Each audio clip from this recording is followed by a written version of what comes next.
everyone, and welcome to our third Moody Talk on distress tolerance. So far, we've talked about what is distress tolerance? What do we need to allow ourselves to better tolerate stressful environments or stressful situations and events that we get into? And then we also last week spoke about skills that we can use that will help us to change our body chemistry physically, changes us in that moment so that we can be pulled out of the distressful situation or the distressful thoughts, things like that, and physically change our body chemistry, our temperature, our movements in order for us to get away from that stress, that distressful, situation, distressful thoughts, and what's happening inside, right? So those were the physical side with TIPP.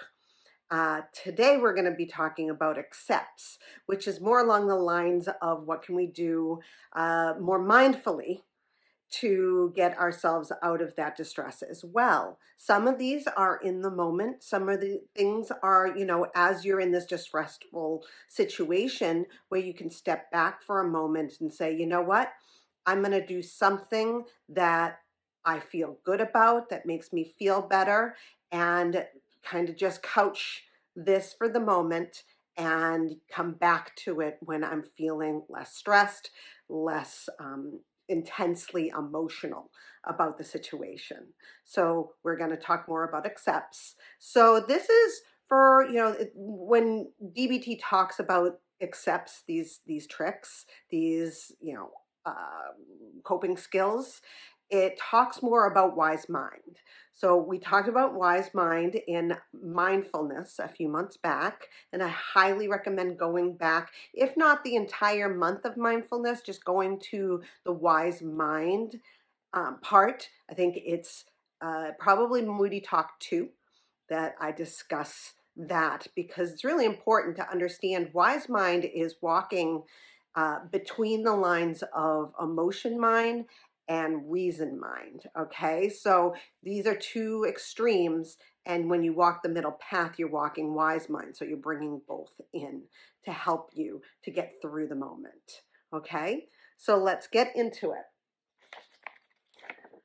So there's a lot on this page, but we're not going to do every single bit on this page. These are examples of things that we can do, and each letter is a skill in itself. Okay, so we're going to start with the A, and A is activities. Now I know that we talked about last week doing things to change our body chemistry, our temperature, that kind of thing. This is a little different. Activities is just, you're focusing your attention on a task you need to get done, right? So you're taking yourself out of a distressful moment and saying, okay, we're couching this, and I'm going to go do what I was supposed to do throughout this day, okay? And then I will come back to this situation when I'm out of this intense emotion, and I can better be mindful of this situation and what we can, do to fix it, to understand it, that kind of thing. Okay, so activities include, playing a computer game is one of them. I've heard that for distressful moments, if you start to play Tetris, this is something I haven't done, but I really should do. But Tetris actually helps you to immediately come out of that distressful, intense emotion and get right straight into the Tetris game. So playing a video game, that's okay. If you are in distress, you're not, being lazy or anything like that by playing a video game. You're helping yourself to better cope with the situation you're going to need to deal with. It's okay to step away from situations and say, I need some boundary, something I need to do. I need to change this environment right now. And then when I'm in a better place, we can get back to the situation. Okay, so there's no reason to believe that you have to stay in a situation that is uncomfortable or it gives you an intense emotion. Okay, you have the right to step away. It also says, like go out for a meal to get your favorite food. Maybe you're really, really upset and you're just about to make dinner, but you're so upset you can't really concentrate on what you're doing. Go grab some dinner out. And if that means the whole family, it means the whole family. If that's what needs to happen to get everyone out of an intense situation, couch it and let's go out and have something to eat. We'll figure things out after we're done. Okay? So that is activities. So the first C is contributing. Okay? So this means things like, maybe figure out if you want to volunteer at a place, right? Or, you want to get together a ton of old clothes that you used to have. And, you need to get them out of the house and you want to donate them. So that's what contributions are. You're getting away from your intense situation, going to that room that has all of the piled up clothing that you need to get rid of that you want to donate, right? So that's contributions, thinking about others while you're, maybe that's kind of the way that it helps you to be like, okay, I'm in this intense environment and I'd like to go do something for someone else. If that's kind of your like love language, then let's use that.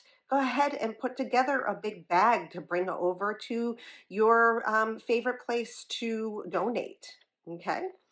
So the C is comparisons. So this one's not my favorite. Okay. I'm going to be very, very open about this.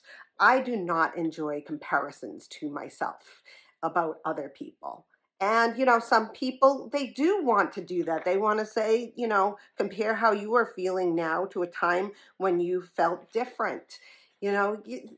Maybe you just don't have that energy for that, right? Or think about people coping in the same as you are, less well than you are. I don't really need to compare myself to others, but people do this. Compare like somebody else has it worse than me. I don't find that effective or helpful for me, but it can be for others. Okay? So that's the like kind of comparisons thing. Compare yourself to those less fortunate. That can be helpful for some people, but not for everyone, because especially people with trauma, they don't need to be compared to another person on their pain, because everybody has their own pain. Okay. Then we get to emotions. Read emotional books or stories, old letters. Watch emotional TV shows. Go to emotional movies. So this is basically saying, okay, you're feeling this intense emotion. Let's go to the opposite of that intense emotion, maybe. Let's go see, like if you're really sad, let's go see a comedy, right? Let's talk, like read a book about like just a funny book that you really like maybe someone's biography, maybe like Steve Martin has a great, awesome like book that makes you laugh all the time, right? My favorite is Dave Grohl's Storyteller. He always has a funny story in there. So maybe I open up that book and I start to read that. Okay. And then the next is pushing away. So pushing away means push the situation away by leaving it for a while. Yeah, and that's a lot like the other things that I've talked about, but they give some more information on that. Build an imaginary wall between yourself and the situation. Notice ruminating. Yell no. So if you're going over and over and over with this intense emotion and you can't stop thinking about it or feeling it, you are ruminating. So see that.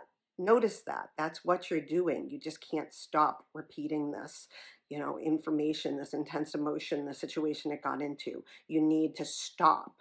You're putting up a wall against that. And you can just physically say, no, I'm not continuing to do this.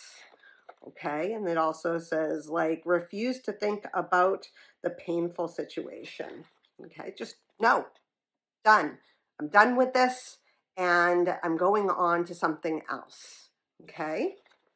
And then there's thoughts. Count to 10. Count colors in a painting or poster or out the window. Count anything. Counting gets you out of the situation. I was reading something and I can't remember exactly what it was, but it was you're doing something specific that immediate humming. Humming makes you stop thinking. Okay? Humming, you cannot have a thought while you're humming. And I think that's the greatest thing. So that's something that you can do. You can start to hum your favorite song, right? Or, just something that's going to stop that intense emotion, that stressful thing that's going on in your mind, right? Just stop it. Humming. I'm going to start using that all the time now. So I highly suggest trying it yourself. And then the last one is sensations. So we talked about this last week with TIPP. Squeeze a rubber ball very hard. Maybe you have one of those fidget tools, Um, Listen to very loud music. So this is basically using all of your different sensations to get you out of this emotion mind, this intense emotional feeling. Okay. So they also say go out in the rain or snow. So one of the things I use in TIPP that's similar to this is if it's wintertime, I will go straight outside and stand outside, no coat, anything, walk around, have the cold in my face. I hate the cold, so it works. Okay. So, hold ice in your hand or mouth. So you're changing the body temperature, just like in TIPP from last week.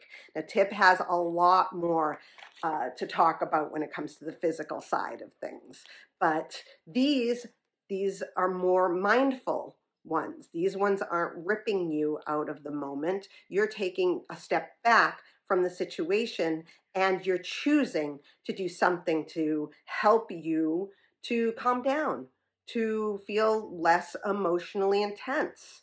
So A.C.C.E.P.T.S is a great set of coping skills for distress tolerance. And I've used many of them, and it's really effective. If you pick out the ones that work best for you, maybe go through, I'll put this sheet up, and go through these different, activities, these different contributions that you can do, the things that they talk about. Maybe pick one or two that might work for you. Focus on those, work on those, get yourself used to automatically doing them when you're in intense emotion. I hope that helped. I think it's really important for us to continue to build the toolbox for all of the different parts of DBT that we talk about, for distress tolerance, for emotion regulation, interpersonal communication, right?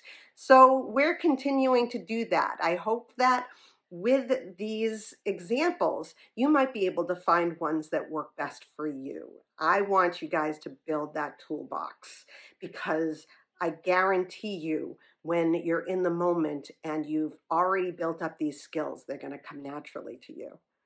So that's it for this week. That's it for A.C.C.E.P.T.S. I hope you guys have a great rest of the week. We'll see you next week. Bye.